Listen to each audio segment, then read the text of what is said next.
मैंने दरवाज़ा खोला तो उसकी आंखों में आंसू, चेहरे पर हंसी थी, सांसों में आहें, दिल में बेबसी थी। उसने पहले नहीं बताया कि सीने में जलन नहीं थी। उसने पहले नहीं बताया कि दरवाजे में उसकी उंगली जो फंसी पेंटोसिड लिया था सुबह। ज्यों ही मैंने दरवाज़ा खोला, इस वाक्य की उत्सुकता कमाल है। कितनी उर्वर संभावना है। इसके बाद का अनुभव कुछ भी हो सकता है। दरवाजे का खुलना आपको आश्चर्य से, सदमे से, हास से और कभी कभी विलास से भर सकता है। अगर आपने जीवन में दरवाज़ा खोला है तो आप जानते होंगे, दरवाज़ा शातिर है, शरीफ भी। उसे मालूम है कि बाहर कौन है और अंदर कौन, बाहर होकर भी कौन अंदर है और अंदर होकर भी कौन बाहर है। दरवाज़ा यथावत है, जहाँ हम बैठे हुए हैं स्टूडियो में वहाँ भी। और दरवाज़ा खोलने वाले समुद्र से साहसी और सूर्य से तेजस्वी लोगों को प्रणाम के साथ शुरू कर रहे हैं 119वां अध्याय 3 ताल का, ताऊ बाबा और सरदार की ओर से जय हो जय हो, जय हो। 119वां हो गया बात आई। जी। दरवाजे की एक बात इसमें जो शब्द के हिसाब से समझाने वाली है। दरवाजे के दो हिस्से हैं, एक दरवाजा और दूसरा उस दरवाजे में लगी हुई किवाड़। किवाड़ हमेशा रोधक है, दरवाजा हमेशा मतलब वो विनीत वाले में है, विनम्र है। हाँ, वो अपेक्षा रखता है। किवाड़ में अड़ा का फर्क। दरवाजा बुलाता है, किवाड़ रोकती छुपाता है। दरवाजा वो चौखट है जिसमें किवाड़ जड़ी हुई होती है कब्जे से। तो ये फर्क है पहला। तो दूसरा क्या है कि किवाड़ सबसे छद्दरी चीज है, क्योंकि किवाड़ के बारे में मेरा मानना ये है कि किवाड़ जो है वो हर साजिश में शामिल चीज का नाम है। अच्छा, ऐसे कैसे? क्योंकि आप घर का किवाड़ जब बंद करके गए हैं तो आपने तय किया है कि दूसरे को देखने नहीं देंगे अंदर, और किवाड़ आपके साथ शामिल है कि एकदम नहीं देखने देंगे, सत्ता एकदम पक्ष। डटे रहेंगे, हम सख्त हैं, हम खुलेंगे नहीं। वो धकियाने की कोशिश करेगा लेकिन ना, हम लोहे से अपने हाथों को बांधे रखेंगे। उसके कब्जे जो हैं लोहे के, उसके हाथ जो हैं वो लोहे के हैं, और उसने अपने आप को रोक रखा है। किवाड़ को पता है, कब्जे में भी रुका रहता है, कब्जे में भी रुका रहता है। किवाड़ वो शातिर चीज है जिससे पता है कि अंदर निहायत निकृष्ट, घिनाष्टिक, अनैतिक, असंस्कारी, असामाजिक और विकृत कार्य हो रहा हो, तब भी किवाड़ किसी से कुछ बताता नहीं है। वो चीजों को छुपाए रखता है। किसी को बलात् ही किवाड़ को खोलना पड़ता है, तब चीजें सामने आती हैं। पता कि नहीं क्यों लग रहा है कि आप अब कुश्ती संघ की तरफ जा रहे हैं। लेकिन ये जो दरवाजा खोल दिया तेजस्वी सूर्या ने, मतलब इस पे इतना हंगामा क्यों? मतलब कोई चोरी नहीं किया, डाका नहीं किया, दरवाजा ही तो खोला। देखो यार, आप मजे ले रहे हो, मैं मजे नहीं लेना चाहता। मैं बेहद गंभीरता के साथ कहना चाहता हूँ कि एयरलाइन में बेवकूफ़ ही दरवाजा खोल सकता है। इमरजेंसी एग्जिट इमरजेंसी में खोला जाना चाहिए, ये बात सही है। और पर कोई क्यों खोलेगा? कोई मूर्ख आदमी तो है नहीं।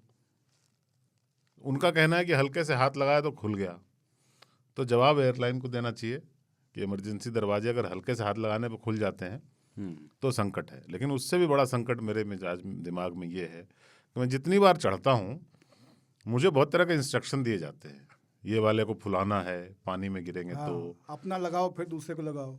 दो तरफ आपके इमरजेंसी द्वार है। मैं चूंकि पैर लंबे होने के कारण मैं कोशिश करता हूं कि मुझे वो वाली सीट मिल जाए। उसमें बैकरेस्ट जो है वो मुड़ पीछे नहीं जाता, पर उसमें थोड़ा लेग स्पेस मिल जाता है, लेग रूम होता है उसमें। मैं प्रेफर करता हूं वो सीट। और जब भी वो सीट प्रेफर करता हूं, मेरे पास 2 महिलाएं आकर मुझे बार बार ये पूछती है कि आपने समझ लिया सब कुछ? पूरा जोर उनका होता है। भाई साहब, एक बात बताओ, किसी बंदे को आपने पूरी ट्रेनिंग दे दी कि स्टीयरिंग ऐसे घुमाना है, ये ब्रेक है, ये, लेकिन चलाने नहीं दिया। मैं कैसे मानूं कि आपने जो बताया वो सही है, होता है? आज आपने पढ़ा नदी में कैसे तैरें, सीख गए हो ना। ठीक है, तो अगर तेजस्वी सूर्या ने उसको टेस्ट करने के लिए खोला तो भी सही है, क्योंकि करने से होता है। आपने बता दिया, मैंने सुना, आधे लोग तो सुन नहीं रहे होते। सही। ताऊ लेकिन कई बार करना जो है भारी पड़ता है। जैसे मैं एक पुरानी कहानी जो 3 ताल में सुना चुका हूँ अपने बचपने की, कि हमारे घर में एक सेवक महोदय थे, उनका नाम था सियाराम, जिन्होंने हमको बचपन में हमारे जन्म के बाद गोद में खिलाया पाला। उनकी जिम्मेदारी यही थी कि रोवे ना, लड़का के संभाले रहो। तो सियाराम का यही हुआ, सियाराम ने लगाई कटिया और बल्ब जला नहीं। तो सियाराम ने कहा करंट आ रहा है कि नहीं आ रहा है, तार को छू के देख लेते हैं। संकट कुछ बल्ब में था, लाइन में नहीं था। सियाराम चपक गए और जय सियाराम हो गए ना। तो लोग उसके बाद में सिया को एडिट करके बाहर कर दिया गया और केवल राम नाम सत्य है, राम नाम सत्य है करते रहे। ये जो टेस्टिंग होती है कई बार बड़ी भारी पड़ जाती है। जैसे मिसाइल की ट्रेनिंग दी जाती है सेना में, तो बहुत सारे लोगों को उस मिसाइल की ट्रेनिंग दी जाती है, लेकिन उन सबको ये मौका नहीं मिलता कि हम पृथ्वी छोड़े के देखा। मुझे सबसे रिस्की वो लगता है हैंड ग्रेनेड। परमाणु बम भारत के पास 500-600 तो हैं, इतने तो होबे करेंगे। नहीं इतना दिन से बना रहे हैं। 150 के करीब। 110-120 टाइप। हमारे पास Official पाव आधा पाव वाले नहीं है जो पाकिस्तान के पास। अच्छा, अरे वो तो 300 उनके वो हैं। उनका कुदरे का भी काम है। फुटकर विक्रेता भी है वो। तो अब यही है कि अब हम लोग ये सोचे कि नहीं, बम तो इतने बदी गए हैं, टेस्ट करा जाए। अरे भैया, एक बार परीक्षण कर लिया गया अंदर और वो बम नहीं था। परमाणु परीक्षण, परमाणु बम परीक्षण नहीं था। परमाणु बम परीक्षण कभी होगा। अब मतलब अब ये सिद्धांत चले ना, अच्छा है कि ये महोदय जो हैं ये उस डिवीजन में नहीं है जो न्यूक्लियर वेपन्स नहीं, पे पर डील करती तेजस्वी है। आदमी है। जमीन पे खोला, अभी फ्लाइट उड़ी नहीं थी। एमपी लोग ऐसे होते हैं, उनके अंदर इस तरह का घमंड होता है कि वो ऊपर भी खोल दें। लेकिन इन्होंने नहीं, इन्होंने देखा कि अभी टैक्सी कर रही है, अभी खोल के देख लेता हूँ कि अगर कभी आवश्यकता पड़ी यहाँ से कूदने की तो क्या मैं कूद सकता हूँ। नेपाल का पैनिक भी रहा होगा। हाँ, अच्छा, ये इस तरह का कोई वाकया ऐसे याद है जो हिंदू ही राष्ट्र में मैंने कुछ चीजें अगर हो रही हों तो कई सारे लोग उद्वेलित हो जाते हैं। अब ऐसे है नहीं। नेपाल हिंदू राष्ट्र नहीं है। नहीं। हाँ, तो वो जो ही मैंने वो दरवाजा जेएनयू वाले सब, मैं नेपाल को कह भी नहीं रहा था। जेएनयू वालों ने सेकुलर बनाया ना उनको। जेएनयू के प्रधानमंत्री राष्ट्रपति हो गए 2-3, हाँ, उन्होंने सेकुलर बना दिया उसको। बहुत गलत हुआ है। मतलब जेएनयू का देखिए कहाँ तक पहुँच गया है, ये जो ही मैंने दरवाजा खोला वाली वित्त जो बात मंत्रालय है, से नेपाल तक। इसमें कोई है आपका अनुभव कि जैसे जो ही मैंने दरवाजा खोला और उसके बाद कुछ सरप्राइजिंग है? जैसे मेरा अभी ये अरे बहुत है। मेरा रिसेंट एक है। सारे सरकारी विद्यालयों में, कई बार संघ के वर्ग में, कई बार रेल में यात्राएं करते हुए हमने जो ही दरवाजा खोला पाया कि कोई तो बैठा है। हम कहाँ जाए। सॉरी, हम बोल रहे हैं, जो कि अगले को बोलना चाहिए, कुंडी क्यों नहीं लगाई। मेरे यहाँ आया, मैंने दरवाज़ा खुला तो बोलते हैं कि हम लोग ये सोसाइटी का स्विमिंग पूल बंद पड़ा है बहुत टाइम से, तो उसके लिए आपकी हेल्प लेने आए हैं, चंदा इकट्ठा कर रहे हैं। तो मैंने उनको 1 गिलास पानी दे दिया। तो मैंने कहा क्लोरीन डाल लेना अपनी तरफ से। वैसे गुलजार ने भी दरवाज़ा खोला था, आपको याद है? सुबह सुबह ख्वाब की सरहद पर, वो ख्वाब की सरहद पर खोलते हैं ना, ख्वाब की दस्तक पर दरवाजा दस्तक खोला, पर। हाँ, देखा सरहद के पार उस से पार से कुछ मेहमान आए हैं। हाँ। आंखों से मायूस थे सारे चेहरे, सारे सुने सुनाए, पाँव धोए, हाथ धुलाए, आंगन में आसन लगवाए। पसंद तो है आपको गुलजार। गरियाने के लिए पढ़ना पड़ता है। लेकिन एक दरवाजा, इस देश की समस्या यही है कि लोग गरियाना चाहते हैं बिना पढ़े। पढ़ो फिर पेल के गरियाओ, कोई दिक्कत नहीं। लेकिन एक दरवाजा क्रूज का भी खुला है। देश में नदी यात्रा के हिसाब से नदियों पे चलने वाला सबसे लंबा क्रूज, कुछ 2400 के करीब किलोमीटर है। हाँ, और 53 दिन, 52-53 हाँ, और वो तो कितने 12.5 लाख 7 रुपए राज्यों से होकर के वो गुजरेगा। तू किसी रेल से गुजरती है। हाँ, तो उस पे भी 20 लाख समझिए, 20 लाख। हाँ, हम्म, तो उस पे लेकिन एक है कि मतलब उसका नाम गंगा विलास रखा गया है। तो आमतौर पे क्रूज़ में थोड़ा सा लग्जरी की सुविधा रहती है। शुरू में गफलत हुई इस तरह की कि यहाँ पर सर्व करेंगे या नहीं करेंगे। हाँ, तो जब लोगों ने कहा कि सर्व करेंगे और क्रूज़ बिहार के वाटर्स में जब एंट्री ले लेगा तो क्या सर्व नहीं करेंगे तो लोग केवल सर्वे करेंगे उस पे। नहीं तो क्या हाथ से ग्लास छीन लेंगे क्या बिहार के वाटर्स में? तो इस तरह की सवाल उठने लगे। तब फिर उन्होंने कहा डायरेक्टर बिहार में साहब थोड़ी ने, है, गंगा में है वो। अरे तो गंगा बिहार में ही है ना वो। गंगा बिहार में तो गंगा जाने, गंगा पी रहे हो तो गंगा जवाब देंगी। नहीं, वैसे वो बाद हम में गंगा में पी रहे हैं। बाद में उनके डायरेक्टर साहब ने कहा कि वहाँ पे नहीं सर्व करेंगे। देखिए, बात कही जाती है law of the land, vegetarian food serve कर रहे दे आर इन हैं, वाटर। वेजिटेरियन फूड सर्व कर रहे हैं और कोई रस रंजन नहीं कर रहे हैं। 20 कॉकटेल लाख भी नहीं। रुपए सिर्फ इसीलिए ले रहे हैं कि आप हमारे गरीब देश में पधारो और गरीब की तरह क्रूज करो, दान करो। क्योंकि वो बनारस से, जहां से भारत बिखर सा जाता है ना, वहां से शुरू होता है वो, और वो पूरा बिखरन करते हुए बांग्लादेश होते हुए आसाम अरे जाता है। ताऊ, वहीं से पानी है नहीं, क्रूज वे के पहले चलो नहीं सकते, कानपुर में क्रूज चलाएंगे। ऊपर आधा क्रूज रह गया पुल में शुक्लागंज वाले, और आधा रेत में। उनको ये दिखाना है स्विट्जरलैंड टाइप के लोगों को जो बहुत अमीर हैं नाज़ियों के पैसे पर, उनको ये दिखाना है कि आप देखो किस तरह का हमारा देश है, हमारी इतनी चौड़ी नदी है, उसको हमने कचड़ा बना के रखा है, और अगर नाव कहीं फंस गई तो वहीं पे आपको ज़मीन का दर्शन करवा देंगे। और नाव फंसने की संभावना बहुत ज़्यादा रहती है गंगा में। अभी तो थोड़ा पानी है, धीरे धीरे बजड़ा फंस जाता है। क्रूज से तो पोल्यूशन भी तो बढ़ेगा। बजड़ा, यहाँ से मिर्जापुर लोग बनारस से कभी कभी जाते हैं बजड़ा लेकर के, बड़का वाला बजड़ा, इसमें कि सिंगल स्टोरी कमरा है जिसमें रहता है, छत वाली नाव। House boat. हाँ, वह फंस जाते। थोड़ा सा अंधेरा हो चुका है और असरंजित चालक है, ले गया, रेता में फंस गया। अच्छे मने उतर के और धोती को घुटने के ऊपर तक चढ़ा करके पीछे अतिरिक्त गद्दी बना करके धक्का लगा रहे हैं उसमें। वैसे आप बिहार के दियारा क्षेत्र में मैं एक्साइटेड हूँ कि लोगों का रिएक्शन क्या होगा, है ना? पर मेरी शुभकामनाएं, ऐसे नदी में अगर टूरिज्म होने अनुराग लगे, कश्यप को भी कैमरा लगा देना चाहिए एकदम, पायरेट्स ऑफ कैरेबियन का, पायरेट्स ऑफ दियारा वाला शूटिंग शुरू हो जाएगा एकदम। कि मतलब 20-25 लाख रुपए दे के आदमी अगर हमारी नदियों को देखने आ रहा है तो अच्छी बात है। और ऐसे गंगा विलास जैसी बहुत सारी अगर क्रूजेस चल पड़े इस देश में, तो हो सकता है नदियों को जिंदा रखने का एक बहाना, कॉमर्स जो कि एक बहुत बड़ा बहाना होता है, वो मिल जाए। वैसे आपने तो बाबा देसी क्रूज, मतलब क्रूज नहीं पर देसी वाला क्रूज तो किया ही होगा, बहुत यात्राएं। हाँ, यात्राएं हम लोगों ने की है। हम लोग नाव की लंबी यात्राएं कोई की हैं ऐसे? नाव की लंबी यात्राएं भी की है, मतलब 2-2 घंटे की, 3-3 घंटे की यात्राएं की हैं नाव में। तो और वही नहीं, मतलब सबसे रोचक यात्रा जो है वो गंगा सागर की यात्रा है, जिसमें बड़े स्टीमर और लॉन्चर जैसे बड़ी बोट, जिसमें कि 100 लोग, 150 लोग एक बार में बैठा ट्रक, करके, बस, कार, थोड़े वो मोटरसाइकिल भी आ भी। जाते हैं। और वो लंबी यात्राएं हैं, मतलब गंगा सागर तक जाना जो है वो मतलब 2 घंटे आप उसमें बैठे हुए हैं, उस तरह की यात्रा है। कोच्चि में भी क्रूज चलता है वैसा, म्यूनिसिपल जो उनकी कॉरपोरेशन है वो चलाती है, इंटरसिटी टाइप, मतलब एक जगह से दूसरी जगह वाला। हाँ, और आपका छोटी यात्रा का है लेकिन। एलिफेंटा और कोरलाई वगैरह का जो कनेक्ट है, मतलब एलिफेंटा से भी 2 माइल और आगे जो है ये वाइट सैंड बीच अकेला है, ब्लैक स्टोन फोर्ट के साथ में वाइट सैंड बीच है। मराठा की तमाम मराठी फिल्मों की शूटिंग वहाँ चल रही होती है। मुरुद जजीरा। तो वहाँ पे वो सब क्रूज पे ही है सारा का सारा, मतलब क्रूज क्या, मतलब बड़े स्टीमर, क्रूज नहीं, हाँ, स्टीमर लॉन्चर टाइप चीजें हैं, मुंबई से अलीबाग टाइप का जो है। हाँ, बिल्कुल बिल्कुल बिल्कुल, ऑल दी बॉग।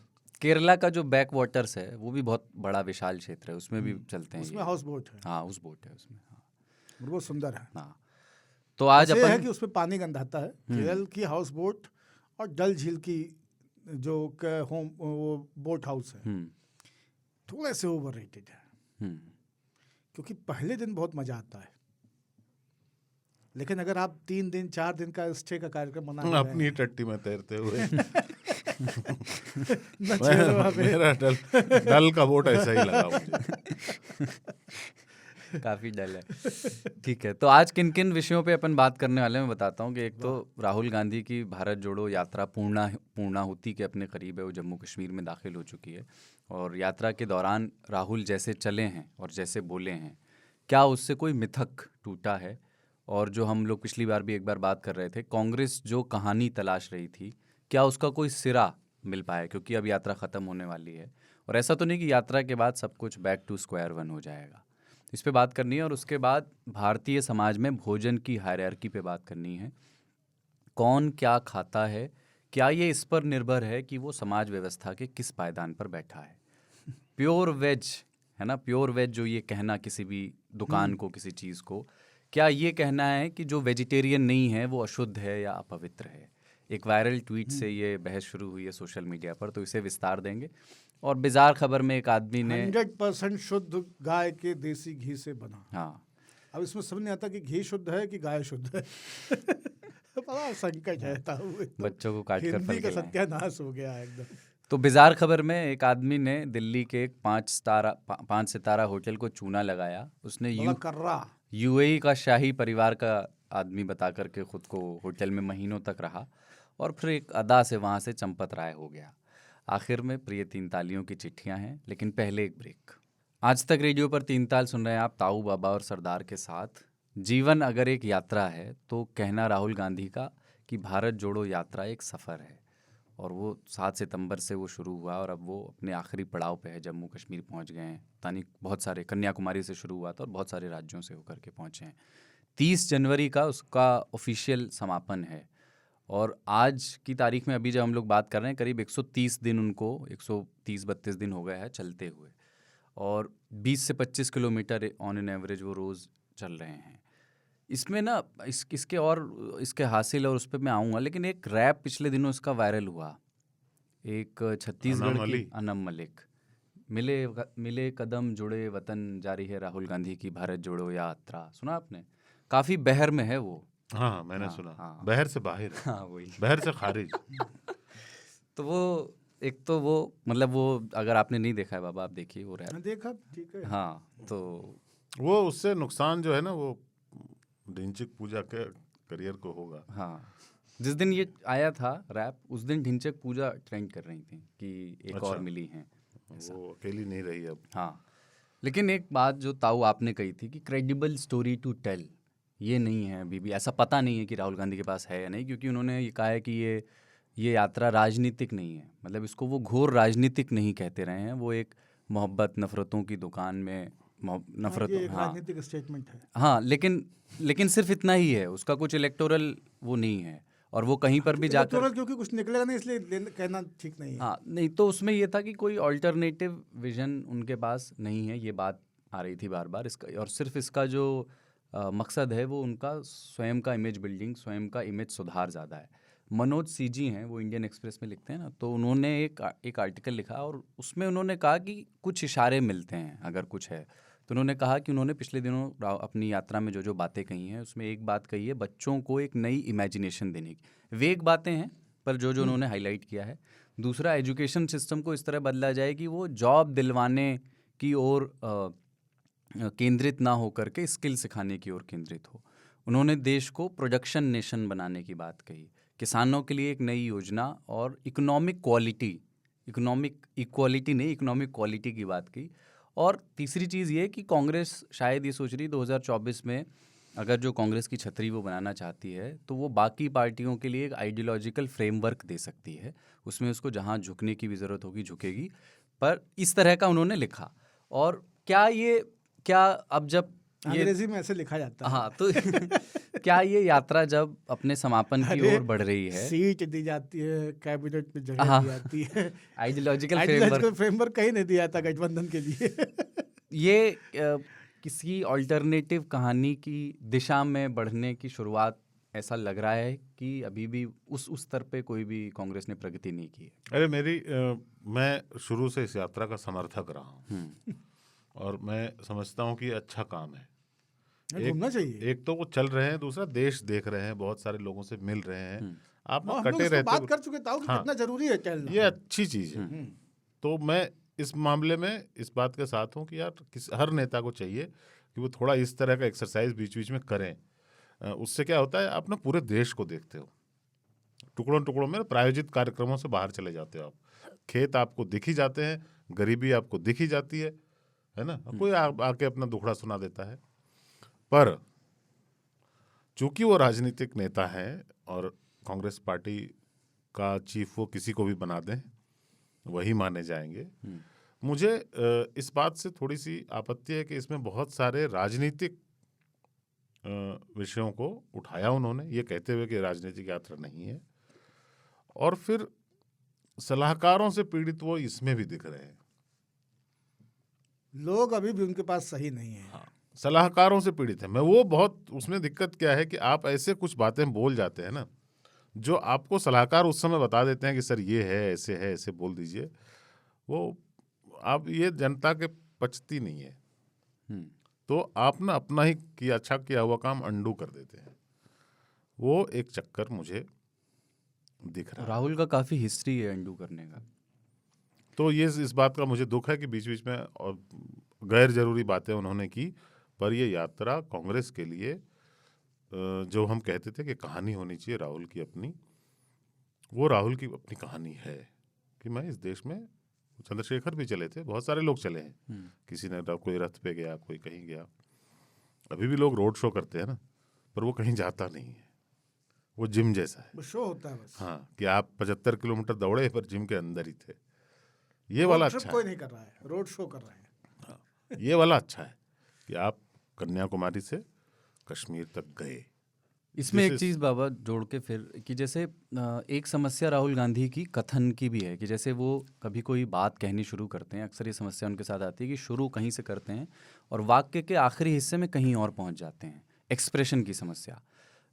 क्या इस यात्रा के दौरान उन्होंने जो बयान दिए, जो ऐसा तो लगता है कि वो कुछ कहना चाहते हैं, पर क्या वो उसको सही तरह से कह पाए या उसमें कुछ सुधार दिखता है क्या आपको एक्सप्रेशन के स्तर पे? कई चीजें वो कह पाए। उनको बाबा की संकट- जरूरत है क्योंकि वो बाबा जैसा बयान दे रहे हैं, अपने बाबा जैसे नहीं। जो दूसरे बाबा होते हैं ना, जो दार्शनिक होने का हाँ, प्रयास हाँ, कर रहे हाँ, होते हाँ। हैं, ये वाली वैष्णव और बात जो है शाक्त ना, एकदम, हाँ, हाँ। ये भी बाबा है और वो राहुल बाबा है, पर ये भी बाबा है, ये भी बातें दार्शनिक कर सकते हैं, पर वो दार्शनिक बातें लोगों के मूड मगज में घुसनी चाहिए। हाँ, यहाँ तो अच्छे अच्छे पढ़े लिखे दार्शनिकों के मगज में नहीं घुस रही बात। ये वाली दार्शनिक जो उनकी क्षमता है, वो इस बार बहुत बुरी तरह से दिख रही है। वो बात गलत है, वो बाबा बताएंगे। कई बार क्या होता है कि आदमी चाहता है कि वो कटहल काटे, तो दो तरह के लोग कटहल काटते हैं। कुछ लोग हाथ में तेल लगा के कटहल काटते हैं, कुछ लोग कटहल पे तेल लगा के कटहल काटते हैं। कटहल पे तेल लगा के कटहल काटने वाला कभी कटहल नहीं काट पाता है। हाथ पे तेल लगा के काटने वाला कटहल काट लेता है। राहुल गांधी के पास विचार पर्याप्त हैं। राहुल गांधी के चेहरे को देखने पे जो पहली, अगर आप उनकी फेस रीडिंग करें, जो मेरा व्यक्तिगत असेसमेंट है उनको लेकर के, वो ये है कि वो बहुत सारी चीज़ों से भरे हुए व्यक्ति हैं जो बहुत कुछ कहना चाहता है। ना केवल भरे हुए व्यक्ति हैं, बल्कि दूसरा भाव उनके चेहरे में ये भी है कि वो लगातार बहुत सारी चीज़ें सीख रहे हैं और एक व्याकुल बच्चे की तरह, जो 7-8 साल का है या 12-13-14 साल का है, उस व्याकुलता के साथ जैसे वो सबको बताना चाहता है कि आज मैंने बम बनाने का तरीका पढ़ा, कैसे बनाते हैं न्यूक्लियर बम, न्यूक्लियर फ्यूजन कैसे होता है, ये मैंने आज अपने चैप्टर में पढ़ा। उसमें कुछ साथ, दादी तुम जानती हो बम कैसे बनाते हैं? उसमें एक अजीब सी बेकली होती है, उसके लिए शब्द है बेकली। वो बताना चाहता है। राहुल गांधी में दोनों चीज़ें हैं। एक तो ये है कि कई चीज़ों को लेके वो बहुत कुछ कहना चाहते हैं, वो व्याकुलता दिखती है। दूसरा, कई चीज़ें जो उन्होंने सीखी हैं या जान गए हैं, तो वो सबको बताना चाहते हैं कि मैं भी जान गया हूँ। ये दोनों तरह की व्याकुलता है। तो कुल मिला के वो व्याकुल मुखारबिंद के व्यक्ति हैं। जैसे मोदी के चेहरे पे एक परिपक्वता और आश्वस्ति से ज़्यादा ये दिखता है कि मतलब आत्मशलाका वाली जो अवस्था होती है कि मैंने ये अर्जित किया है, आई हैव अर्नड इट, वो वाला एक भाव आता है। आप उनके प्रशंसक हों या उनके विरोधी हों, वो दिखाई देता है। उसमें कभी कभी और भी पुट आते हैं, जिसमें कि वाचालता भी है, जिसमें चतुराई भी है, बहुत सारे और भाव हैं। लेकिन एक भाव ये है, उसी तरह से राहुल का भाव जो है वो व्याकुलता का भाव है। विपक्ष में व्याकुलता का भाव होना बहुत अनुकूल है, अच्छी चीज़ है, आप विपक्ष में हैं। लेकिन कटहल पे तेल मत लगाइए। आपको ये सीखना पड़ेगा कि आप तेल कहाँ लगाएंगे। तेल हाथ पे लगाना है, कहाँ पे क्या कहना है, किस बात को कितना कहना है और कहाँ पे ख़त्म कर देना है, ये इसका बोध राजनीति में बहुत ज़रूरी है, क्योंकि कोई एक व्यक्ति कहता है कि जब बरगद पीपल गिरता है तो धरती हिलती है। ये एक राजनीतिक बयान होता है, इसके मायने बिल्कुल अलग किस्म के होते हैं। इससे समाज में बहुत कुछ हो जाता है।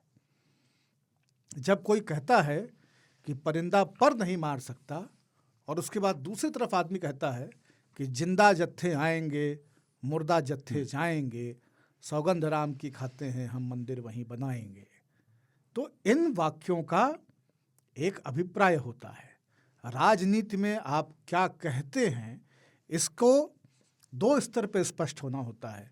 एक आपके स्वयं के दिमाग में, और दूसरा जिससे आपने कहा है उसके दिमाग में। जो ताऊ इशारा कर रहे थे कि आप बहुत दार्शनिक बातें करके बाबा बन सकते हो, राजनेता नहीं बन सकते हो। क्योंकि नेता बनने की पहली कसौटी ये है कि एक ऐसी कविता लिखो जो सबको समझ में आ जाए, है ना। बाबा बनने की पहली कसौटी है कि किसी को समझ नहीं आए।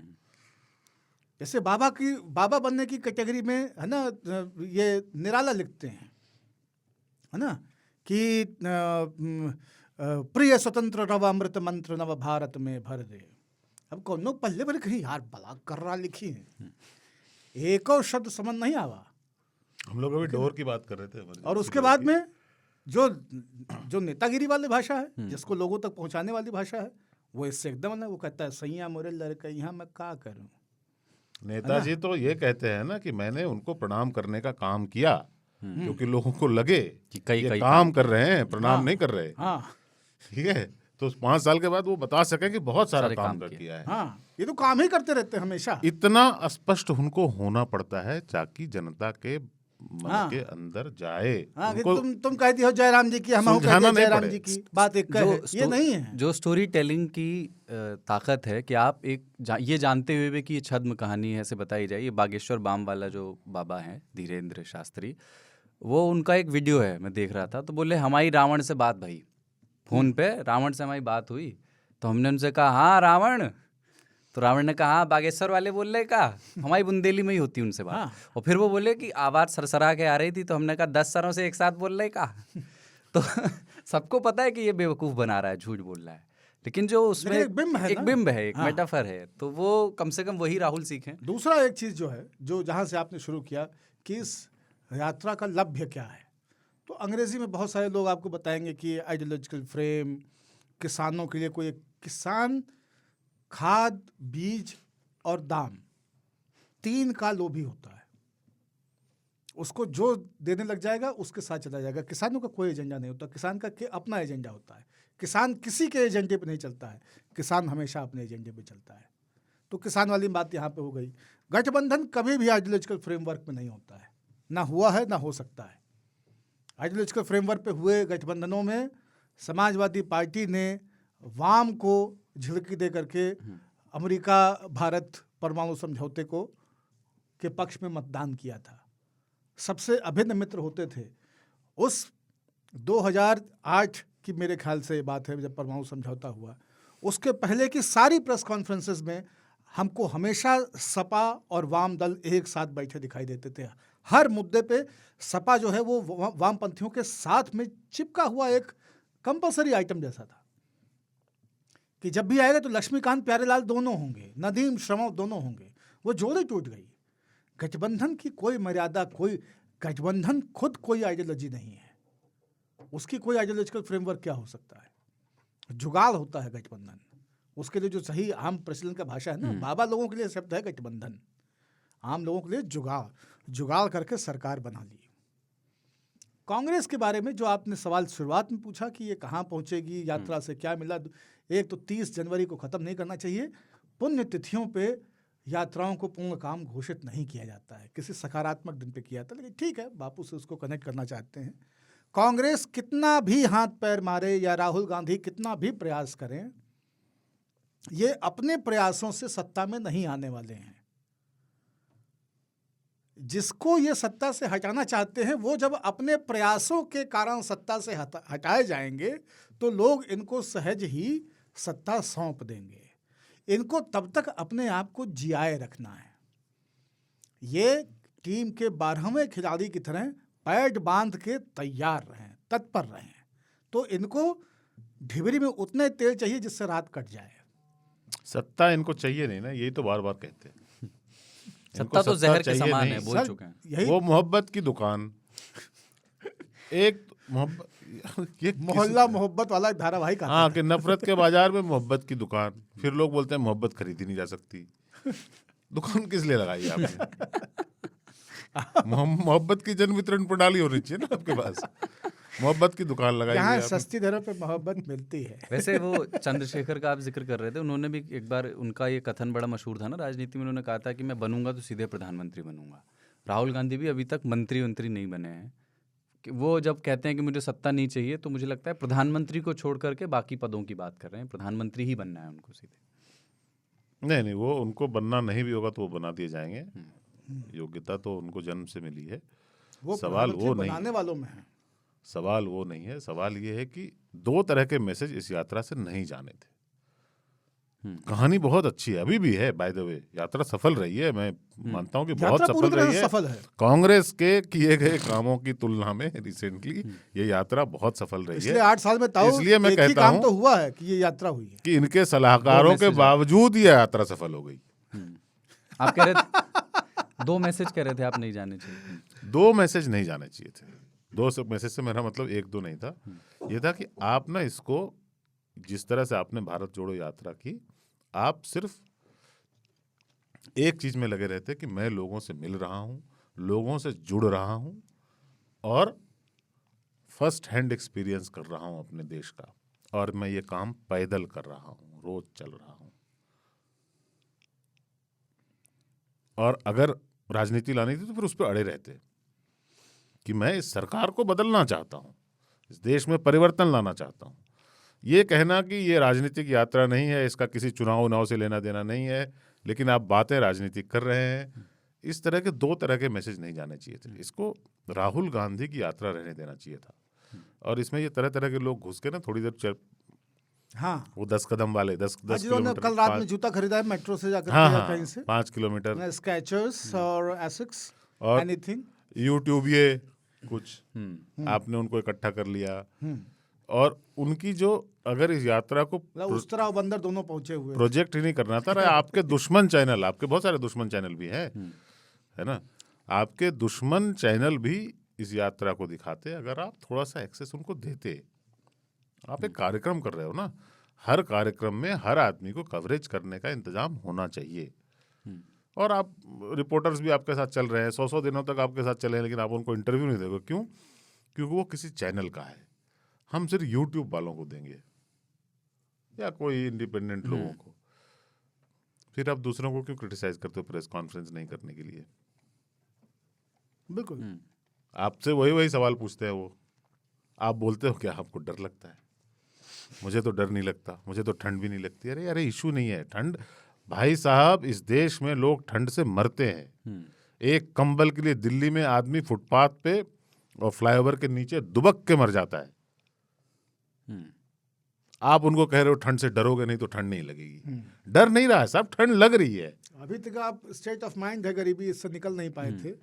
फोकट का आपने जो है वो एक सुर्रा छोड़ दिया कि देखो ये टी शर्ट पहनते हैं, इनको ठंड नहीं लगती। आप उसी समय कह देते कि मुझे ठंड नहीं लगती, दुनिया को लगती है, इसमें कोई स्पेशल नहीं है। फिर आप शुरू हो गए, नहीं आपको सीधे वैज्ञानिक ठंड बात होती करनी नहीं है, चाहिए थी। ठंड से डरने से ठंड लगती है। फिर 4 आदमी उसका एक्सप्लेनेशन दे रहा है, फिर 15 लोग तरह तरह का मजाक बना रहे हैं। क्या बकवास है ये? राहुल गांधी बहुत परिपक्व जवाब दे सकते थे कि भाई मैं टी शर्ट पहन के चल रहा हूँ, चलने से ऊर्जा पैदा होती है, गर्मी लगती है, जो चलेगा उसको गर्मी रहेगी। या अंदर वार्मर पहना हुआ है, रुका हुआ तो पानी भी मर जाता है भैया। इसीलिए तो उनको बाबा की जरूरत है। है ना? हाथ उसने पे कहा तेल कि लगाना भाई- सिखाइए उनको। लेकिन इसमें एक चीज़ है, जैसे यात्रा जब समाप्त हो जाएगी 30 जनवरी के बाद, बाबा उसकी कल्पना करें, उस दिन की यात्रा समाप्त है, और कोई भी राजनीतिक व्यक्ति यात्रा करता है तो वो स्मृतियों में रह जाना चाहता है देश के लोगों की।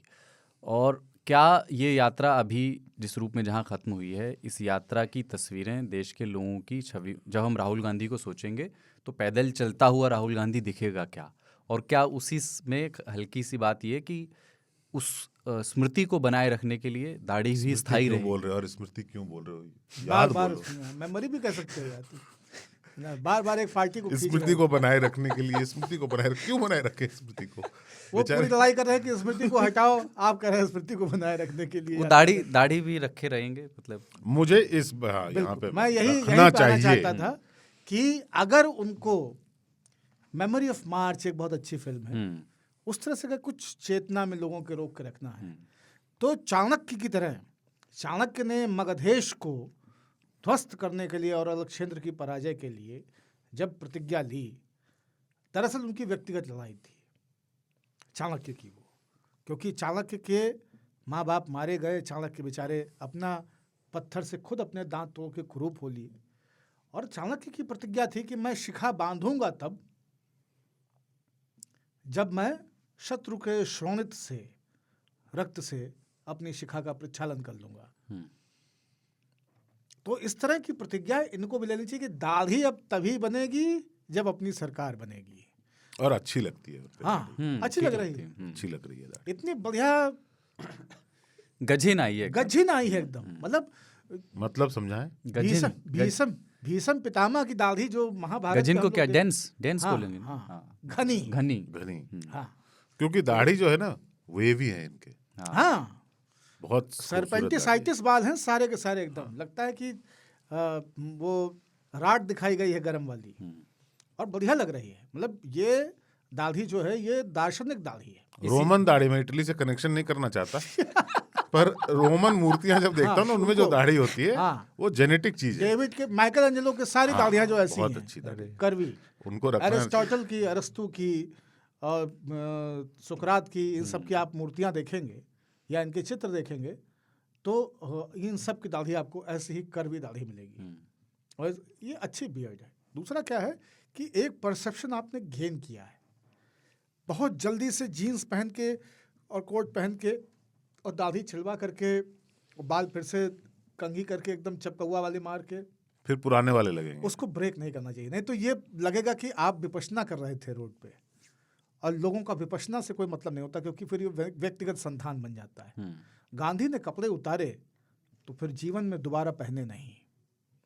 तो कुछ चीज़ें आप राजनीति में अडॉप्ट करते हैं, वो चीज़ें फिर आपके साथ आपके पूरी यात्रा में रहती हैं। राजनीति एक बार किसी ढाबे पे रुक के खाया गया खाना नहीं है, या ऐसा नहीं है कि बहुरिया घर में आई और उन्होंने एक दिन रसोई पायसम पका दिया और बस उसके बाद ड्यूटी खत्म हो गई। खाना तो भैया रसोई में रोज बनेगा, और खाना रोज बनना ही पड़ेगा। राजनीति एक सतत प्रक्रिया है, बदलाव एक सतत प्रक्रिया है। राजनीति में लोगों के बीच रोज घटनाएं नहीं होती हैं, रोज मुद्दे नए होते हैं, रोज नए डेवलपमेंट्स होते हैं, और उसके हिसाब का आपको रोज उसमें रहना पड़ता है। इसलिए राहुल गांधी के सामने दो चीजें हैं। एक तो यह है कि जो उन्होंने यहाँ से अर्जित किया है उसको डूबने या खो जाने, गुम जाने से कैसे बचाया जाए, उसको मेंटेन कैसे रखें, और दूसरा कि यहाँ से कुछ अच्छी लर्निंग्स और कुछ अच्छे इंसाइट के साथ में वो अब आगे किस तरह की राजनीतिक गतिविधियों में पांडव कौरव वाला छोड़ दें। वो वो लर्निंग नहीं है, वो किसी ने कुरुक्षेत्र में थे, किसी ने वो उल्टा ही चेप दिया उन पे, उनको नहीं करना। वरों पे भी अननेसेसरी बोल गए। वो महादेव वाला जो है उनका फॉलो अच्छा कर रहे हैं, वो एकदम सही है, शैव परंपरा। वो बल्कि अशोक वाजपेयी गए थे, वो जो कवि और आलोचक हैं, तो उन्होंने वो उनसे मिलने के बाद उन्होंने 3-4 पॉइंट्स मिले थे। तो उन्होंने लिखा कि अशोक वाजपेयी गए थे उत्तर प्रदेश बागपत में जब उनकी रैली थी, 3-4 पॉइंट लिखे उन्होंने कि एक तो उसका जो नारा था वहाँ पे वो सीधा था उस रैली, उस यात्रा के दौरान नारा नफरत छोड़ो भारत जोड़ो, और किसी पार्टी के पक्ष में या पार्टी के विपक्ष में नारा नहीं लग रहा था। कभी कभी राहुल गांधी जिंदाबाद कार्यकर्ता लगा रहे थे, पर ऐसा नहीं लग रहा था कि बीजेपी मुर्दाबाद। और गाना जो बज रहा था पीछे वो था साबरमती के संत तूने कर दिया कमाल। दूसरी बात उन्होंने लिखी है अशोक वाजपेयी ने कि राहुल गांधी बहुत तेज़ चलते हैं और एक टी शर्ट पहने रहे इस यात्रा के दौरान, जबकि बाकी लोग गर्म कपड़े पहने हुए थे। तीसरी चीज़ वो लिख रहे हैं, चूँकि अशोक वाजपेयी अपनी उम्र की वजह से ज़्यादा लंबा चलने की स्थिति में नहीं थे, तो राहुल लगातार उनका हाथ पकड़े रहे। और उन्होंने ये लिखा है कि राहुल में एक सहज भद्रता उन्होंने देखी और जानने की जिज्ञासा देखी।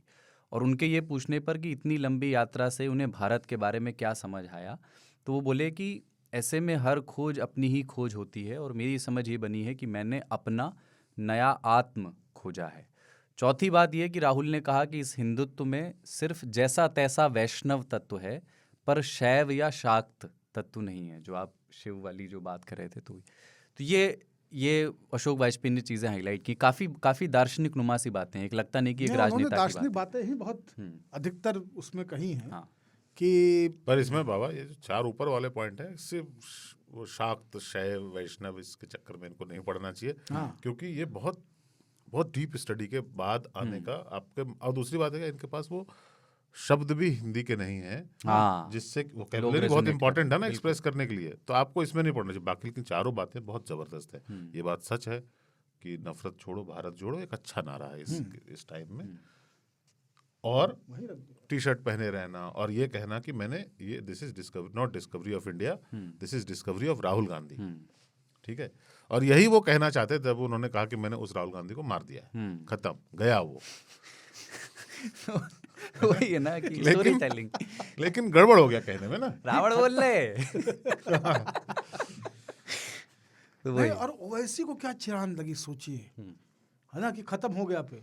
मतलब दो ही लोग बोले, एक है अयोध्या के वो जो हमने बताया था लीवर सिरोसिस वाले बाबा, है ना, और दूसरा ओवैसी।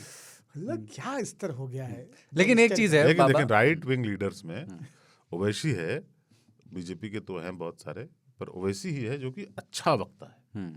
हाँ, नहीं मतलब तार्किक बाकी सदन राइट पूरे विंग में सदन बहुत अच्छे वक्ताओं की कमी रहती है।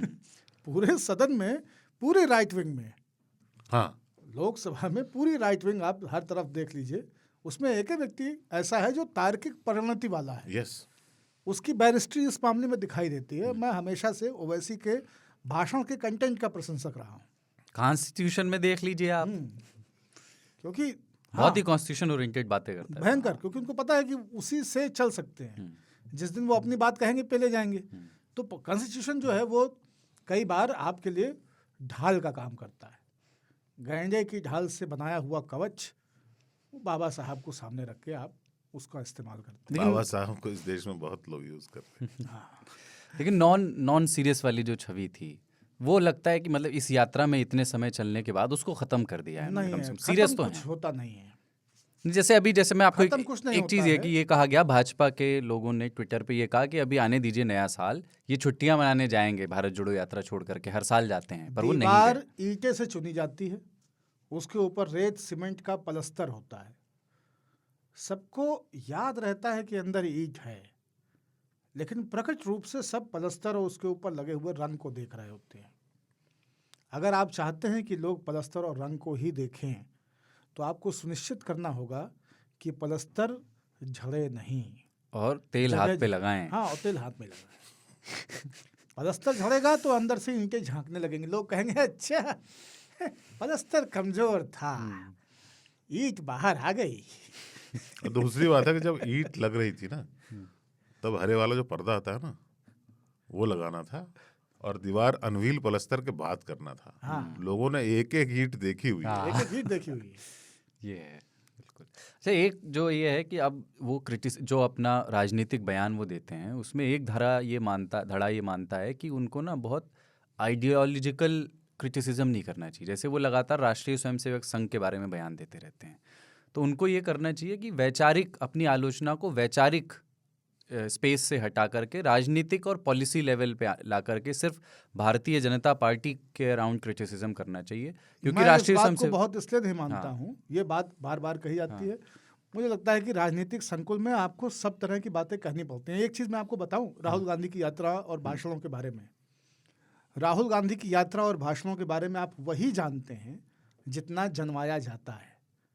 बाकी राहुल गांधी बहुत सारी और चीज़ें भी बोलते हैं, पॉलिसी पे भी बोलते हैं, इकोनॉमी पे भी बोलने की कोशिश करते हैं, इंडस्ट्रियलिस्ट जो लॉबी है उसके ऊपर बोलते रहे, कॉरपोरेट के ऊपर बोलते हैं, किसानों के ऊपर बोलते हैं, फर्टिलाइज़र पे बोलते हैं। लेकिन 2-4 पॉइंट्स, क्योंकि मीडिया में उनके ऊपर बातचीत हो रही होती है, तो हमारा असेसमेंट उन्हीं 2-4 मीडिया में तो बात ही नहीं हुई ना, सोशल मीडिया में बात हुई। सोशल मीडिया में बात हुई। और इसीलिए बहुत ज़रूरी था कि वो जो ताऊ ने एक बात कही ना, मैं उसको स्ट्रेटजी के तौर पे देखता हूँ। आप ऐसे व्यक्ति हैं जो साबरमती के संत तूने कर दिया कमाल का नारा का गाना बजवा रहे हैं। आपका नारा है नफरत छोड़ो भारत जोड़ो, ये आपका नारा है, और आप कह रहे हैं कि आप मोहब्बत की दुकान चलाते हैं।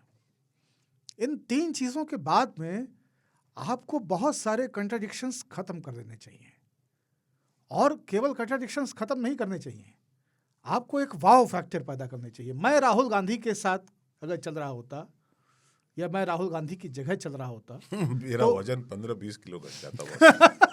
हाँ, फिट इंडिया मूवमेंट है ये। हाँ, तो और मैं चाहता हूँ कि फिट इंडिया मूवमेंट हो, काश हम भी चल पाएं।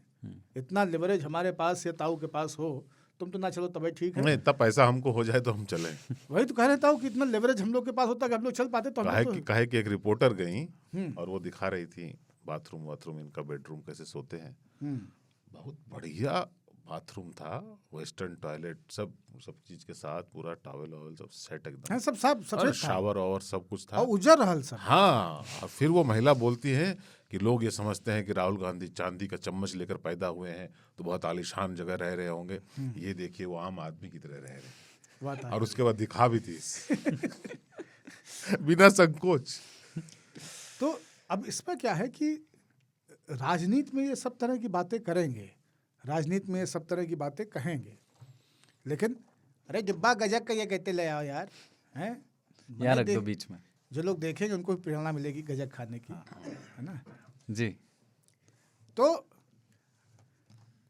राहुल गांधी तमाम तरह की बातें कह रहे हैं।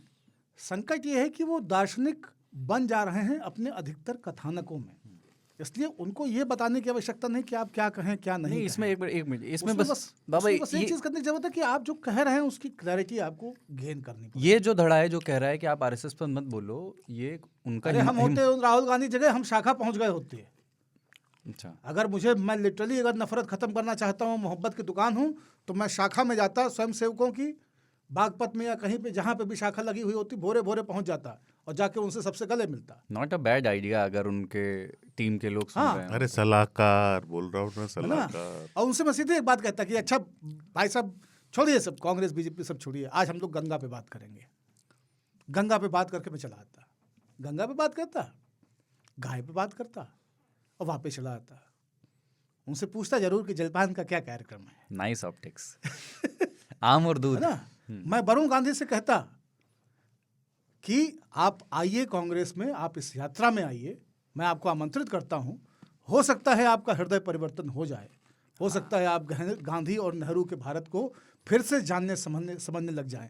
हो सकता है कि 15-20 सालों में जो गर्द, जो धूल आपकी चेतना पे और आपके डीएनए पे और आपके उद्भव के इतिहास पे पड़ गई थी, उस डस्ट को मैं हटा सकूं।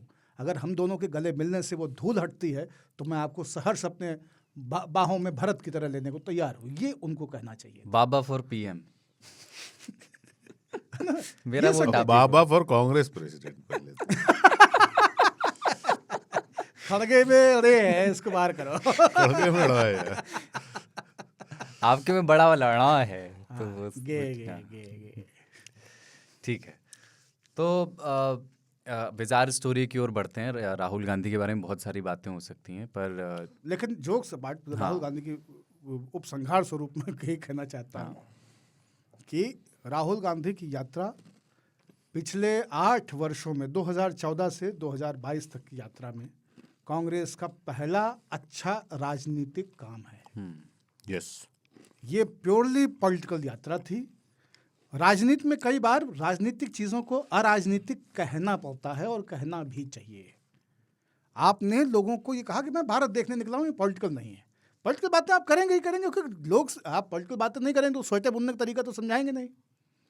लोग चल बैठेंगे, यार वह कर लियो, फिर तुम ओसवाल साल जाके ओसवाल वालों के साथ काम करो, तुम्हें जीजो कारोबारी हम सुना। देखने तो टूरिस्ट जाता है ना। हाँ, आप जो है आप वही करिएगा। हाँ, तो आप तो राजनीतिक आदमी, आप राजनीति कीजिए। तो राजनीतिक बातें सब कुछ सही था। सलाहकार बस थोड़े से इनको सही रखने चाहिए थे, तो ये और मतलब एररलेस यात्रा बन जाती। क्योंकि कई लोग क्या है ना, इस देश में 2 तरह की दुकानें चलती हैं। एक दुकान यहाँ इस देश में चलती है अतिवाद की, वैचारिक अतिवाद की दुकान। इस दुकान में बहुत सारे लोग हैं, बहुत पुरानी दुकान है। और एक दुकान होती है जो इस वैचारिक अतिवाद के पीछे पीछे चलने वाली दुकान होती है, उसके साथ में कि ठाकुर के द्वारे नाच है तो बीड़ी तो लोग खरीदेंगे ही, नाच देखने आएंगे तो। कुछ लोग बीड़ी की दुकान खोल लेते हैं, चाय की दुकान खोल लेते हैं, भजिया तल देते हैं, है ना, कुछ 2-4 खिलौना लगा देते हैं, उसी में ताश जुआ खिलाना शुरू कर देते हैं। तो ये जो अपॉर्चुनिज्म है कि आप चले हैं किसी दिशा में और आपकी बैलगाड़ी के साथ साथ 2 ठे कुकुर भी साथ हो लिए कि ये कहीं ना कहीं तो ठिहा रुकेगा, जहाँ रुकेगा वहाँ पिसान सानेगा, रोटी बनाएगा, 4 खाएगा खुद, 1 टुकड़ा तो हमको भी देगा। यहाँ जंगल में रेत में खड़े रहने से अच्छा है इस आदमी के साथ साथ चल दो। इस तरह से प्रोग्रेसिव अपने आप को बताने वाले और संविधान बचावक लोगों की बहुत सारी खेप और कैंप्स इस देश में हैं, और वो इस तरह के अवसरों का इंतजार कर रहे होते हैं कि जैसे ही कोई लोगों के बीच में जाता चलता नजर आए, बस साथ में तुरंत खड़े होकर फोटो खिंचाए हैं, सर वन विद मी, यो या यो या ये जो है ना, उसको साइड कर दिया है, लेकिन उसको कह दिया गया कि अरे वो रक्त बीज है। वो मतलब आप ये सोचिए ना, थर्मामीटर हाथ से गिरा, उसमें पारा था, पारा छिटक के कई चीज़ों में चला गया, सब विषाक्त होती चली गई। ये सब रक्त बीज हैं। किशन पटनायक से मुझे एक ही शिकायत है, छोड़िए उस पर फिर कभी।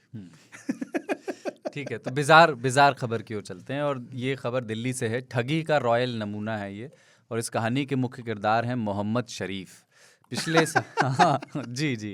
पिछले साल 1 अगस्त को वो नई दिल्ली के होटल, उन्होंने कहा था मैं परिवार का हूँ, है ना, परिवार का नहीं, मैं शेखों के यहाँ नौकरी करता हूँ, हाँ, एम्प्लॉय बता करके वो होटल लीला पैलेस पहुंचे, और फिर उन्होंने शराफत दिखाई। वो अबू धाबी के शाही परिवार का एम्प्लॉय, कर्मचारी उन्होंने खुद को बताया। विलास से निकल के लीला पैलेस, हाँ, और कमरा नंबर 427 में वो रहे लगभग 4 महीने तक, 20 नवंबर तक। तो अगस्त और सितंबर का उन्होंने पेमेंट भी किया, भाई देवे 11 लाख रुपए का। फिर उनका 24 लाख का पेमेंट बाकी था। इसके वास्ते उन्होंने एक 20 लाख का पोस्ट डेटेड चेक जारी किया।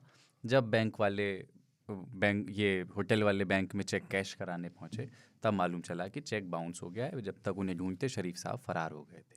शरीफ साहब लगभग 12 लाख रुपए की सिल्वर इत्यादि चीजें भी वहां से ले गए। हाँ, तो उनका 11 तो वसूल हो गया। नहीं, उनसे लोगों ने पूछा who is the sheriff, who is the sheriff, उनका आई एम नॉट। मुझे शरीफ इसमें इतने शरीफ नहीं लग रहे, मतलब वो तो हैं ही जो हैं। होटल वाले भी भोंदू हैं। आप ये सोचिए कि कैंसर, मतलब एक चेक ले लिया और उसको जाने दिया, और 24 लाख की पेमेंट। जाने नहीं दिया, उसने ये कहा नहीं कि मैं जा रहा हूँ, उसने तो चेक दे दिया और फिर साहब निकल लिए वहां से। वो तो सोच रहे थे को कंटिन्यू कर रहे हैं स्टे। अच्छा, पर उनको लगा फतेहपुर सीकरी गए होंगे, आ जाएंगे। ये सब जो 5 स्टार है ना, आप इंडियन हो, आप जाओ, वो बोलेंगे कि पैन कार्ड है, दे दीजिए, आधार कार्ड भी दे दीजिए, बिजनेस कार्ड होगा आपका, वो भी दे दीजिए। उसके बाद आपने पे कर दिया है, आपको 5 दिन रुकना है, आपने 5 दिन का मेक माई ट्रिप पे ही पे कर दिया था। उसके बाद भी कहेंगे आपका क्रेडिट कार्ड दीजिएगा। हाँ, क्यों? वो नहीं, और होल्ड पे रखेंगे कुछ रुपए, ताकि इनकेस आपने गिलास तोड़ दिया, हाँ, तो हम क्या इनकेस करेंगे? आपने फ्रिज ऊपर से नीचे तू फेंक कल दिया, चला जाएगा तो मैं क्या करूंगा। ये है, ये भाव है। ठीक है। आप सोचो, वो दूसरों को ऐसे ही दे देते हैं कमरे, आइए रहिए। दूसरा, ये शरीफ जो है, मुझे पहले लगा कि सुकेश चंद्रशेखर है, फिर पता चला वो जेल में है। तब से मैं इस गुत्थी में हूं कि साला और कौन है, दूसरा भी है क्या, क्योंकि वी डोंट नो वो क्यों आया था, क्या कर रहा था, क्या करके गया, क्या करके गया। लीला में तरह तरह की लीलाएं होती हैं। लीला में आदमी वही रहता है जिसको कुछ सरकार से काम हो, आसपास है ना। लीलाधारी व्यक्ति। हाँ, तो ऐसे हालात में शरीफ साहब गायब हैं, किसी को आइडिया नहीं है कौन थे। दूसरी बात बताओ, आप ना सुसु करने नहीं जा सकते बिना सीसीटीवी कैमरा में कैप्चर हुए। कर क्या रहे लोग? वो 4 महीने वहां रहा, आप उसकी आइडेंटिटी तक स्टैब्लिश नहीं कर पा रहे हो। उसने क्या किया था, होटल के पूरे स्टाफ को जो है ना, इस देश में रोजगार से आदमी खुश नहीं रहता, नौकरी दे देंगे, दिलवा देंगे। उनको रहता है कि इसके बाद अगला वाला शिफ्ट करूंगा यहाँ से। तो उनको ये कहता रहता था कि जितने होटल के स्टाफ थे, अरे शेख का तो घर मतलब होटल ही है ना, वहाँ पे लगवा दूंगा। You are so good, you should तुम वर्क। बहुत अच्छा ऑमलेट बनाते हो, तुमको इस शेख के यहाँ लगवा दूंगा, ठीक है? वो एकदम गदगद है कि अरे एकदम- जूता बढ़िया पॉलिश किया, रोज करते हो, बहुत अच्छा पॉलिश करते हो, शेख का करवा दूंगा। इस चक्कर में उसने पूरे स्टाफ को मोहित कर रखा था कि नेक्स्ट जॉब दुबई में। वैसे जो ये नाम है शरीफ, एक नवाज शरीफ साहब पाकिस्तान के प्रधानमंत्री हुए, अभी उनके भाई हैं, उनके नाम पे बड़े चुटकुले बने क्योंकि नाम ही ऐसा है। तो इंडिया पाकिस्तान की बनती नहीं। तो एक वीर रस का कवि ने एक समय लिख मारा था, नहीं नवाजिश के काबिल वो जो नवाज हैं नाम के, और जो न शराफत से वाकिफ़ हैं उन्हें सुमन किस काम के। वाह, तो है ना, ये बड़ा मतलब उनके नाम में ऐसा है कि कितने वो खलीहर कवि है, लेकिन हम लोग क्या सोचिए। कितना मेहनत लगा होगा इस मीनिंगलेस चीज को कहने के लिए। कितना प्रयास किया है, सोचिए तो पूरा। अच्छा, ये जो जालसाज हैं, मतलब इनका फर्स्ट इम्प्रेशन में कुछ दो चार चीज़ें, जैसे एक वो नहीं चलता है कि लंबा टीका मधुर वाणी दगाबाज की यही निशानी, इस तरह की कुछ कुछ ओल्ड विजडम वो कहावतें हैं। कास्टिस्ट है थोड़ा। अच्छा, लंबा टीका मधुर वाणी दगाबाज की यही निशानी। हाँ, अच्छा, वो एक पर्टिकुलर कास्ट के लिए कहा गया है। अब शरीफ साहब ऐसे टीका नहीं लगाते ये थे। बनारसी जो है फैजाबादियों के लिए कहते हैं। ठाल तिलक मधुरीबादी को खुद रिपोर्ट लगाते हैं। लेकिन फ्रॉड यार ये हटाइलेशन बहुत एडिक्टिव है। नहीं, फ्रॉड लोग जो हैं कि ये बात तो है ताऊ, उनकी कहानियां सुने तो बाद में ये लगता है कि इसने बहुत सारे लोगों को सम्मोहित कर दिया और बाकी लोगों को मालूम नहीं था कि उसने सम्मोहित कर रखा है। जैसे सुकेश चंद्रशेखर के बारे में ऐसे किंवदंती है, उनके जो वकील साहब हैं और वो लोग से हमारे कुछ दोस्त ऑफ रिकॉर्ड मिले, तो उन्होंने कहा कि यार वो इस तरह का आदमी है कि आप उसके साथ 2 घंटा 1 घंटा बैठ जाओ, आप वो जो बोलेगा आप करोगे। नरेंद्र मोदी जो बोलता है लोग करते हैं। प्रभावशाली क्या होता है? जिनसे आप प्रभावित हो जाएं। स्किल है ना। गांधी जी बोलते थे, करते थे लोग। स्किल है ये, आप समझ नहीं रहे हैं। पर वो गलत काम कर रहे हैं, ये अलग बात है। पर आपके बागेश्वर वाले क्या करते हैं, या इतने जो क्रिश्चियन पास्टर होते हैं वो क्या करते हैं, हालेलुया। या मौलवी मुल्ला क्या करते हैं? यही करते हैं। आपको जो कहते हैं वो आप सोचते ही नहीं हो, फिर अपना दिमाग लगाते नहीं।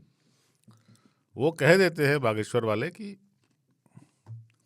जाओ तुम ठीक हो जाओगे, पर ये करना नहीं होते हो तो आप कहते मैंने ठीक से किया ही नहीं। है ना, ठीक हो गए तो बाबा जी। तो ये तो जीवन का नियम है। जैसे किसी को कहा कि मधुमेह हो गया है गुरुजी, कोई बाबा जी ने कहा उनके यहाँ दरबार में, कहे महाराज मधुमेह हो गया है, आम खाओ। कहने मधुमेह है, अच्छा पपीता खाओ। आदमी गया, रोज 2 किलो पपीता सवेरे, 1 किलो दोपहर में, 2 किलो शाम।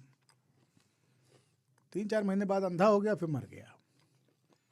उसके बालक बच्चे पहुँचे बाबा के पास कि आपने पपीता कह दिया, पापा हमारे 5 साल 6 साल और चलते, 2 महीना में कल्टी हो गए। तो क्या आप बता दिए उनको? कैसा पपीता खाते थे? पका पपीता खाते थे। कच्चा बोला था। कच्चा बोला था। सुनने में इसलिए कहते हैं हर की कथा और संत की वाणी ध्यान से सुननी चाहिए, सावधानी ही उपाय है। ठठरी लगा नहीं। वो लेकिन एक चीज है, फ्रॉड लोग में कच्चा पपीता खाता था, पक्का खा के मर गए। अरे कहा तुमने पपीता था। तो यही संकट है बाबा लोगों का। देश में देखो फ्रॉड क्या होता है, आप ना कानून के अंदर रहकर करते हो जैसे बाबा लोग करते हैं, या कानून से बाहर जाते हो, बस इतना ही। सुकेश चंद्रशेखर टाइप के लोग कानून से बाहर चले गए, आपके नेता लोग कानून के अंदर रह के करते हैं, और आप प्रभावित होते हो और आप उनकी बातों को मानते हो और करते हो। गांधी जी एक बार आवाज लगाते थे, पूरा देश हड़ताल कर देता था। अंग्रेजी कपड़े जला दिए लोगों ने, है ना। लेकिन जाल जैसे लोग वैसे कहते हैं ना, दुनिया का सबसे पुराना पेशा शायद वेश्यावृत्ति, इस तरह की कहावतें हैं। लेकिन मुझे लगता है कि उससे भी पहले जालसाजी का इजाद हुआ होगा। मतलब वो एक पेशा ही है। आप किसी को, मतलब आप जालसाजी रहित समाज की कल्पना कर सकते हैं क्या? मतलब हो ही नहीं सकता। मतलब इंसान बनना जालसाजी से। हाँ, तो कुछ बंदरों के साथ जालसाजी हो गई, वो इंसान बन गए। डोमेस्टिकेशन बोलते हैं इसको। अच्छे भले बंदर थे, है ना, कुछ के साथ जालसाजी हुई, 2 पैर पे चलने लग गए, है ना, और उसमें से कुछ की पूंछ जो है कटवा दी गई। मतलब गजब है खेल हुआ भाई साहब। जालसाजी अभी हो रहा है। एक है घर में 3 लड़का है, एक दूबर पातर फिट है, मुलाकरिया है ना, एक पढ़ाई में बहुत तेज है लेकिन बहुत ऐंठू है, बदतमीज है, और बड़े वाले क्या ही पूछना, दय मोटे दय गदरा, है ना, 2.5 मन खाती हैं, 2 मन जाती हैं, कमावत कुछ नहीं। तो ये जालसाजी है, तो डीएनए के स्तर पर जालसाजी हो रही भाई साहब। Corruption is everywhere. मंगलवार को लड्डू चढ़ाइए तो काम बनेगा, और बुधवार को आदमी से कहिए कि हनुमान मंदिर चलते हैं, कहें क्या एकदम है, 6 दिन बाद है मंगल, बुधक चल दें, बुद्धि नहीं तुम्हारे एकदम, कल भी प्यार है, कल चल लक्ष्मी नारायण मंदिर चलेंगे। इस दुनिया में 90% लोगों से आप बिल्कुल कुछ भी करवा सकते हो। उस 90% में आप भी हो, मैं भी हूं। आप उनसे कुछ भी करवा सकते हो, बस उनके सही इमोशंस को ट्रिगर कर देना, जो कि जैकलीन और नोरा फतेही दोनों का हो गया था। ताऊ केवल इतना कह दीजिए, आप एक आदमी से आज निकल के किसी से ऐसे रेंडमली आप कहिए घर में काला उलद है ना आपके, हाँ हाँ होगा होगा, 15 दिन एकदम खाना नहीं है आपको, बस 15 दिन घर में बना होगा नहीं खाएगा वो। बहुत वैज्ञानिक होगा ना, इसरो से खुसरो तक कहीं भी काम कर रहे हो, उलट देख के गुसरो हो जाएंगे। गैस बनती है, उलट थोड़ा सा अवॉइड करना चाह रहा था, गोभी वाली सब्जी रात वाली गर्म कर दो। ये वैसे मैं सोच ये करूंगा मैं, जैसे किसी मंदिर के बाहर बैठ गए और जो यात्री वो श्रद्धालु निकल रहे हैं दर्शन करके, उसमें से किसी एक को तुम मत खाना 15 दिन, और ये ट्राई करके मैं देखूंगा हाँ, रैंडम लोगों पे कि मंदिर के बाहर बैठा है तो कोई तो कुछ देख के बोल इसके ऊपर कोई आया होगा। ठीक है, तो एक ब्रेक लेते हैं और उसके बाद आज का जो आखिरी विषय है भोजन और उसकी समाज की हायरार्की, उस पर बात करनी, उसके बाद फिर